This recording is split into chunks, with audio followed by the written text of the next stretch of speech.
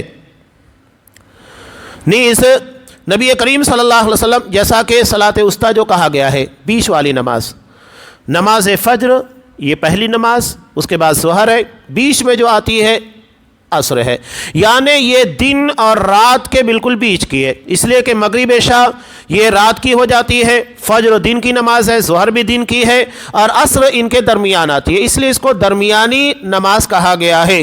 نیز خندق کے موقع پر جب آپ صلی اللہ علیہ وسلم کی نماز عصر فوت ہو گئی، اس لیے کہ مشرکین نے حملہ شدید کر دیا تھا اور اس کی بنیاد کے پر وہ نماز نہیں پڑھ پائے، تو آپ صلی اللہ علیہ وسلم نے مغرب کا وقت ہو چکا تھا، پہلے عصر کی نماز ادا کی، اس کے بعد مغرب ادا کی۔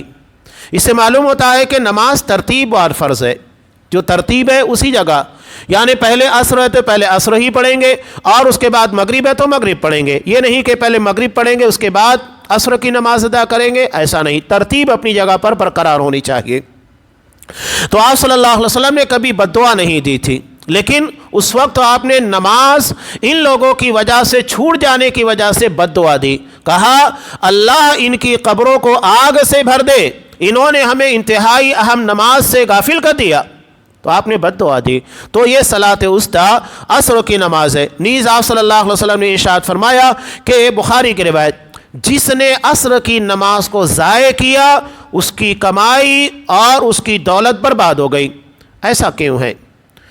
اس کی وجہ کیا ہے کہ عمومی طور کے پر عرب میں عصر کی نماز کا جو وقت ہوتا تھا یہ ان کا مارکیٹ کا وقت، جیسا کہ عام طور سے ہم دیکھتے ہیں ہمارے یہاں ظہر کے وقت ہوتا ہے کہ اگر کسی جگہ بازار لگا ہوا ہے تو ظہر کے وقت پبلک رش بہت زیادہ ہوتا ہے، عصر کے ٹائم رش کم ہو جاتا ہے۔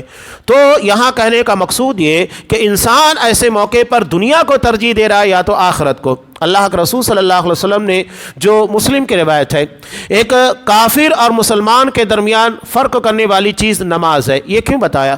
اس کی وجہ یہ ہے کاروبار ہے، دیگر مصروفیات ہے، وہاں مسلمان کافر دونوں موجود ہیں، اذان ہوتی ہے تو مسلمان جو ہوگا اپنا کاروبار چھوڑ کر اللہ کی دعوت کے پر لبیک کہے گا، کافر نہیں کہے گا، وہ تو انکار کر رہا ہے، کہا کہ نہیں مجھے کوئی ضرورت نہیں ہے کامیابی کی طرف آنے کے لیے۔ مؤذن کہہ رہا ہے حی علی الفلاح، آؤ کامیابی کی طرف، وہ نہیں آتا ہے۔ مطلب کیا ہے؟ وہ بتانا یہ چاہ رہا ہے کہ کامیابی وہاں نہیں، کامیابی یہاں ہے، نعوذ باللہ۔ وہ اللہ کی دعوت کو ٹھکراتا ہے، اور جو دنیا کو ترجیح دے گا اللہ کی عبادت، اللہ کے دین کے مقابلے میں، اللہ اس کی دنیا ہی برباد کر دے گا۔ تو ہم یہ چاہتے ہیں کہ ہماری دنیا، ہمارا رزق، ہماری معیشت یہ برباد نہ ہو، بلکہ اللہ اس میں برکت عنایت کرے جیسا کہ ہر کسی کی خواہش ہے۔ تو سب سے پہلے آپ رزاق کو اہمیت دیجئے، رزق آپ کے دروازے کے پر چل کر آئے گا، عبادت کو ترجیح دیجئے۔ یہی وجہ ہے کہ قرآن مجید نے سورہ جمعہ کے اندر کیا کہا؟ فَإِذَا قُضِيَتِ الصَّلَاةُ فَانْتَشِرُوا فِي الْأَرْضِ وَابْتَغُوا مِنْ فَضْلِ اللَّهِ، کہ جب نماز جمعہ ادا کر لی جائے اس کے بعد تم اللہ کے رزق کی تلاش میں نکلو، زمین میں پھیل جاؤ، یعنی پہلے عبادت اس کے بعد تجارت۔ ہم نے اس مزاج کو تبدیل کر دیا، پہلے تجارت بعد میں ساری چیزیں عبادت۔ تو اللہ نے بھی ہمارے حالات کو تبدیل کر دیا۔ ہم یہ چاہتے ہیں کہ حالات اپنی صحیح ڈگر پر آئیں تو اس کے لیے ہمیں عبادت کو ترجیح دینا ہوگا جس کے لیے اللہ نے ہم کو پیدا کیا۔ اللہ نے رزق سے کسی کو محروم نہیں کیا، بلکہ پیدائش کے موقع پر ہی اس کا رزق لکھ دیا جاتا ہے، مرتے دم تک کتنا کھائے گا پیے گا، رزق اس کے پاس چل کر آئے گا محنت کرے تو۔ اللہ نے کسی کو محروم نہیں کیا ہے، لیکن عبادت اللہ نے اس کے لیے ہم کو پیدا کیا ہے، اس لیے ان چیزوں کا یہاں پر تذکرہ کیا گیا۔ نماز میں خاص طور سے اللہ نے حکم دیا وَقُومُوا لِلَّهِ قَانِتِينَ، کہ نماز میں با ادب کھڑے رہا کرو، یعنی کوئی ایسی حرکت جو نماز کے سکون کے خلاف ہے ان ساری چیزوں کو نہیں کرنا چاہیے۔ بخاری کی روایت میں آپ صلی اللہ علیہ وسلم نے کہا اُمِرْتُ أَنْ أَسْجُدَ عَلَى سَبْعَةٍ، اللہ نے مجھے 7 چیزوں پر سجدہ کرنے کا حکم دیا، یہی مردوں کے لیے ہے عورتوں کے لیے ہے۔ 7 چیزیں کون کون سی ہے؟ پیشانی اور ناک یہ ایک ہی ہے، اس کے بعد دونوں ہاتھ ہیں، دونوں گھٹنے ہیں، دونوں پیر ہیں، یہ 7 حصے ہیں۔ سجدے میں ہمیں اتنی ہی چیزوں کو ٹکانا ہے۔ عورتیں جیسا کہ عام طور سے زمین سے لگ کر سجدہ کرتی ہے، بالکل اپنے آپ کو آپ صلی اللہ علیہ وسلم نے منع کیا کہ جس طرح کتا اپنے باہوں کو زمین کے پر رکھتا ہے، سجدے کی حالت میں تم اپنے باہوں کو، اپنے بازوؤں کو زمین پر نہ ٹکاؤ۔ صرف اتنا حصہ آپ صلی اللہ علیہ وسلم نے سجدے کی حالت میں ٹکانے کا حکم دیا۔ مزید یہ کہ ہمارے ہاتھ ہمارے پہلوؤں سے بھی نہیں ٹچ ہونا چاہیے۔ سجدے میں لوگ بڑی بڑی غلطیاں کرتے ہیں، بلکہ اس طرح کشادہ رکھنا چاہیے، یہ حصہ ہمارے پہلوؤں سے ٹچ نہیں ہونا چاہیے، منع ہے۔ آپ صلی اللہ علیہ وسلم اسے کشادہ رکھتے تھے، اتنے حصے کے پر سجدہ کرتے تھے، اتنا ٹیکتے تھے۔ بعض لوگ غلطیاں کرتے ہیں، عورتوں کی بات چھوڑیے، مردوں کے اندر ہی بھی غلطیاں ہیں، اپنا پورا ہاتھ کوہنی تک کا زمین پر ٹیک دیتے ہیں سجدے کی حالت میں، منع ہے۔ صرف آپ اتنا ہاتھ ٹیکیے جو ہتھیلی ہوتی ہے، اس سے زیادہ نہیں۔ یہی حکم خواتین کے لیے ہے، مردوں کے لیے، ہر کسی کے لیے ہے۔ تو آپ صلی اللہ علیہ وسلم نے کہا 7 چیزوں کے پر مجھے سجدہ کرنے کا حکم دیا گیا، اور یہ بھی ہے لا اکف شعرا ولا ثوبا، اور میں بالوں اور کپڑوں کو نہ سمیٹوں۔ بہت سارے لوگ نماز میں کھڑے، بال سوارے، داڑھی کھلا رہے، کیا ہے؟ کس کے سامنے آپ کھڑے ہیں؟ اللہ کے سامنے۔ اور اس طرح بے ادبی، قرآن کہہ رہا ہے با ادب اللہ کے سامنے کھڑے رہنا ہے، ایسی حرکت نہیں ہونا چاہیے۔ بعض لوگ کبھی ادھر ہل رہے، کبھی ادھر کھجا رہے، کبھی یہ کھجا رہے، کبھی کپڑا سیدھا کر رہے، نہیں، یہ ساری چیزیں خلاف ادب ہیں، یہ نمازی کے سکون کو برباد کرنے والی ہے۔ قرآن کہتا ہے اللہ کے لیے با ادب کھڑے رہو، اسی کی تشریح یہاں پر آپ نے کی، بالوں اور کپڑوں کو نہ سنوارو، انہیں چھیڑتے مت رہا کرو، بعض لوگ داڑھی کے پیچھے لگے، کوئی آستین سیدھی کر رہا ہے، کوئی کچھ سیدھا کر رہا ہے. نہیں، نماز میں ان ساری چیزوں کو نہیں کرنا چاہیے. انتہائی ادب کے ساتھ اللہ کی بارگاہ میں کھڑے ہیں تو کھڑے ہونے کا انداز بھی انتہائی شاندار ہونا چاہیے. وقوموا للہ قانتین، اللہ کے سامنے با ادب ہو کر کھڑے رہا کرو. اب یہاں حالت امن اور حالت جنگ کا تذکرہ ہے. فَإِنْ خِفْتُمْ فَرِجَالًا أَوْ رُكْبَانًا، اگر تمہیں خوف ہو تو پیدل ہی صحیح یا سواری صحیح. حالت جنگ میں یا خوف کی حالت ہو تو یہ نماز کا حکم ہے کہ اگر لگتا ہے کہ دشمن حملہ کر سکتا ہے تو ایسی صورت میں جو خوف کی نماز ہوتی ہے 2 رکعت ہوتی ہے. یہ چیز اگر قیام کی حالت میں تب بھی ہے. اگر ہمیں لگ رہا ہے دشمن ہمارے پر حملہ کر دے گا، کبھی فسادات کے موقع آتے ہیں، تو ایسی صورت میں 2 نمازیں خوف کی بنیاد کے پر جمع کی جائے گی اور جمع کرنے کے بعد 2 رکعت ادا کی جائے گی. یہ خوف کی نماز ہوتی ہے، یعنی جب دشمنوں کا خوف مسلط ہوتا ہے. لیکن اگر حالت امن ہے تو کوئی بات نہیں، نارمل جیسے اپنے وقت پر نماز ادا کی جاتی ہے. قرآن کہہ رہا ہے فَإِذَا أَمِنْتُمْ، جب تم حالت امن میں آ جاؤ فَاذْكُرُوا اللَّهَ كَمَا عَلَّمَكُمْ، اللہ کا ذکر ویسے کرو جیسا کہ اللہ نے تم کو سکھایا. مَا لَمْ تَكُونُوا تَعْلَمُونَ، حالانکہ پہلے تم کو ان ساری چیزوں کا علم نہیں تھا. اب یہاں ایک مسئلہ اور رہ گیا ہے کہ قرآن یہ کہہ رہا ہے تم میں سے اگر کوئی شخص فوت ہو جائے اور اپنی بیوی کو اپنے گھر میں 1 سال رہنے کی وصیت کر جائے تو وصیت ہے، وصیت کے مطابق اگر عمل کرنا ہے تو ایسی صورت میں قرآن مجید کہتا ہے کہ جو شوہر کے رشتہ دار ہیں یہ ان کے پر ذمہ داری ہے کہ بیوی کے اخراجات پورے کرے. اس لیے کہ شوہر نے وصیت کی ہے کہ وہ سال بھر اس کے گھر میں رہے گی، تو ایسی صورت میں وہ سال بھر اس کے گھر میں رہے گی. اخراجات پورے کون کرے گا؟ شوہر کے جو قریبی رشتہ دار ہیں، بیوی کے ذمہ داری نہیں ہے. اس لیے کہ شریعت نے 4 مہینہ 10 دن رکھا ہے، اتنی عدت گزارنے کے بعد وہ آزاد ہو جاتی ہے اگر حمل کی حالت میں نہ ہو تو، اور اگر حالت حمل میں جب بچہ پیدا ہوگا وہ آزاد ہو جائے گی اور وہ کسی اور سے نکاح کر سکتی ہے. لیکن اگر یہ ایک الگ کنڈیشن ہے، شوہر وصیت کرتا ہے وصیت لازواج، اپنے شوہر کی وصیت کی بنیاد کے پر، تو ایسی صورت میں وہ سال بھر اپنے شوہر کے یہاں پر رہ سکتی ہے. اصل میں عورتوں اور شوہر کا، بیوی اور شوہر کا جو رشتہ بڑا عجیب ہوتا ہے. کبھی کبھی ایسا ہوتا ہے کہ دونوں کے درمیان تعلقات محبت انتہائی شدید ہوتی ہے، تو ہوتا یہ ہے کہ شوہر اسے احساس ہو جاتا ہے کہ کسی بیماری یا کسی وجہ سے کہ میری موت واقع ہونے والی ہے، تو وہ بیوی کو محبت کی بنیاد کے پر ایسے تلقین کرتا ہے تو کوئی حرج نہیں ہے. قرآن نے اس کی اجازت دی، محبت کا لحاظ کیا. اور کبھی یہ بھی ہوتا ہے کہ بیوی کو اپنے شوہر سے بڑی شدید محبت ہوتی ہے اور وہ اپنے شوہر کی وفات کے بعد بھی کسی سے نکاح نہیں کرتی ہے. شریعت نے اس کے پر زبردستی نہیں رکھی، بلکہ آپ صلی اللہ علیہ وسلم نے کہا کہ اگر کوئی عورت جو پیلی پڑ جائے، یعنی اپنے بچوں کے لیے محنت کرتے کرتے وہ کسی اور سے نکاح نہ کرے، اپنے بچوں کی اچھی تربیت کرے، تو آپ صلی اللہ علیہ وسلم نے اس کو جنتی ہونے کی بشارت دی. آسان کام نہیں ہوتا ہے، یہ محبت کے بنیاد کے پر ایسے معاملات درپیش ہوتے ہیں. تو قرآن نے کہا ایسی صورت فَإِنْ خَرَجْنَا، لیکن اگر بیوی نکل جائے، وہ نہیں رہنا چاہتی، قرآن نے اس کو آزادی دی ہے، یہ نہیں کہ وصیت کر دی ہے تو وہ پابند ہو گئی، لیکن اگر وہ نہیں چاہتی یا کوئی ماحول ایسا کریٹ ہو گیا ہے فَلَا جُنَاحَ عَلَيْكُمْ، کوئی مسئلہ نہیں. وہ کہیں اور جا کر رہنا چاہے عدت گزارنے کے بعد اس کو آزادی ہے.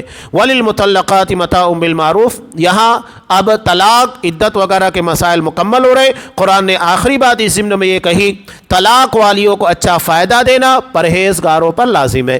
طلاق ہو گیا ہے لیکن اس کا مطلب یہ نہیں کہ آپ مزید دراڑ پیدا کریں، مزید رنجشیں پیدا ہو. کوشش یہ کریں کہ کبھی کبھی ایسا ہوتا ہے نا کہ قریبی رشتہ داروں کے درمیان ہی شادیاں ہو جاتی ہیں. ایک بھائی کا بچہ ہے، دوسرے بھائی کی بچی ہے، یا تو بہن کی بچی لے کر آ گئے، ہوتا ہے آپس میں، یا بہنیں آپس میں اپنے بچوں کا نکاح کروا لیتی ہیں. اگر طلاق ہو گیا تو پہلے سے جو بنی ہوئی رشتہ داریاں اس کے پر تو آنچ آئے گی نا. تو قرآن نے اسی لیے کہا کہ فائدہ پہنچاؤ، یعنی رشتوں کو بکھرنے مت دو، رشتہ داریاں اپنی جگہ پر قائم رہے، اسے نہ توڑنے کی کوشش کرو. یہ قرآن مجید کا انداز ہے، وہ رشتوں کو بکھرنے سے بچاتا ہے، انہیں جوڑنے کی کوشش کرتا ہے. اس سے آپ اندازہ لگا سکتے ہیں کہ اسلام کتنا عظیم اور کتنا گریٹ دین ہے. اب انشاءاللہ آئندہ درس میں جو تفاصیل آنے والی ہے وہ ہے 2 اہم واقعات. ایک واقعہ ہے طاعون کا جو بنی اسرائیل کے اندر واقع ہوا تھا، اس بستی کا، اور یہ حیرت ناک بات ہے کہ اللہ نے اس بستی کو مرنے کے بعد دوبارہ زندگی عطا کی۔ قرآن میں خاص طور سے سورہ بقرہ میں 5 ایسے واقعات ہیں مرنے کے بعد دنیا کے اندر دوبارہ زندگی دی گئی، تو اس میں سے یہ چوتھا واقعہ ہے جو آئندہ درسوں میں آئے گا، اور اس کے بعد حضرت طالوت کا بھی واقعہ ہے، اسی سے جڑا ہوا حضرت داؤد علیہ السلام کا واقعہ ہے۔ تفصیل انشاءاللہ آئندہ درسوں میں۔ اللہ تبارک و تعالیٰ سے دعا ہے کہ ان احکامات کی روشنی میں خاص طور سے اسلام جو ہمیں جوڑنے اور ٹوٹنے بکھرنے سے بچانے کے احکامات دے رہا ہے، اللہ ہمیں ان بنیادوں کے پر اپنے رشتوں کو مضبوط رکھنے، انہیں بکھرنے سے بچانے کی توفیق دے۔ آمین۔ وآخر دعوانا ان الحمد للہ رب العالمین۔